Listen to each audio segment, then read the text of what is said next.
નમસ્કાર મિત્રો, આપ સૌનું હાર્દિક સ્વાગત છે અમારા ચેનલ કાઠિયાવાડી ગૌરવમાં આપ સૌને શ્રાવણ મહિનાના છેલ્લા સોમવારની હાર્દિક શુભેચ્છાઓ।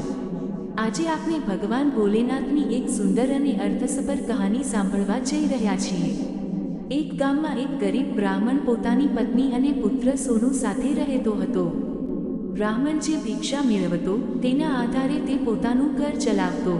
એક દિવસ તેની પત્ની કહે છે, મને મારી ભૂખથી પરેશાની નથી, હું ઉપવાસ પણ સહન કરી શકું છું, પણ જ્યારે આપણો સોનું ભૂખ્યો રહે છે ને ત્યારે મારે જોયું નથી જતું।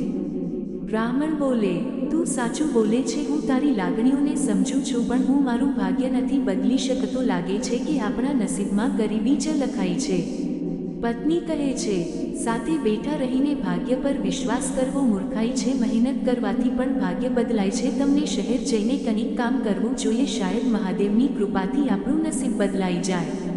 બ્રાહ્મણ કહે છે, પણ હું શું કામ કરું? મને તો પૂજા પાઠ સિવાય બીજું કંઈ નથી આવડતું। પત્ની બોલે, તો એ જ કરો ને, શહેરમાં પૂજા કરવાનું કામ શોધો, ત્યાં સારા પૈસા પણ મળે છે। પત્નીની સલાહ માનીને બ્રાહ્મણ શહેર જાય છે, પણ ત્યાં કોઈને પૂજા કરાવવાની જરૂર નથી, બધા નાસ્તિક છે, કોઈ કામ નથી મળતું। આખરે હાર માનીને પાછો પોતાના ગામે આવે છે। પહેલા જેવું જીવન ફરી શરૂ થાય છે, ભિક્ષા માગવી, પૂજા કરવી।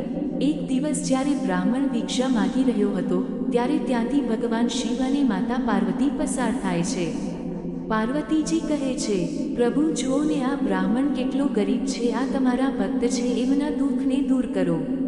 ભગવાન શિવ કહે છે, મૃત્યુલોકમાં દરેક જીવને કોઈને કોઈ દુઃખ હોય છે, દરેક પોતપોતાના કર્મોનું ફળ ભોગવે છે। પણ પાર્વતીજી જોર આપે છે। અંતે ભગવાન શિવ કહે છે, ચાલો તમારું મન રાખી લઈએ, પણ જુઓ એ કેટલો ભાગ્યહીન છે। શિવજી એક દિવસ બ્રાહ્મણના રસ્તે એક સોનાની ઈંટ મૂકી દે છે। બ્રાહ્મણ ત્યાંથી આંખ બંધ કરીને પસાર થાય છે અને ઈંટ જોઈ જ નહીં શકે। શિવજી કહે છે, જોઈ લીધું ને, એના નસીબમાં ધન છે જ નહીં।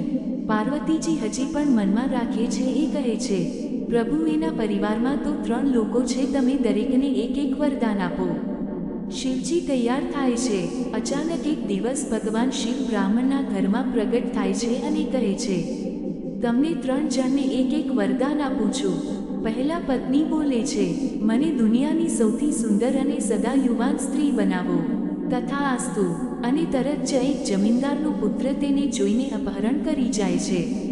બ્રાહ્મણ દુઃખી થાય છે અને બીજું વરદાન માગે છે, મારું પહેલાનું બધું છોડી દો, મારી પત્ની મને પાછી અપાવો। શિવજી કહ્યું, તથાસ્તુ। પત્ની પાછી આવે છે। હવે પુત્રને પૂછવામાં આવે છે કે તું શું માગે છે? પુત્ર કહે છે, મને એવું વરદાન આપો કે મારી માં ફરીથી પહેલા જેવી બની જાય, જેથી આવું કશું ફરીથી ન થાય। તથાસ્તુ। પત્ની પહેલા જેવી બને છે। હવે 3 વરદાન પૂરા થઈ ગયા, બધું પહેલા જેવું થઈ જાય છે। પાર્વતીજી નિરાશ થાય છે। મિત્રો, આપણું ભાગ્ય આપણા કર્મોથી બને છે। ભાગ્ય બદલવા માટે શ્રદ્ધા અને સચ્ચા કર્મ જ સાચો માર્ગ છે। આજની કથા તમને કેવી લાગી કોમેન્ટ કરીને જરૂર જણાવજો, અને ચેનલ કાઠિયાવાડી ગૌરવને સબસ્ક્રાઇબ કરવાનું ભૂલશો નહીં।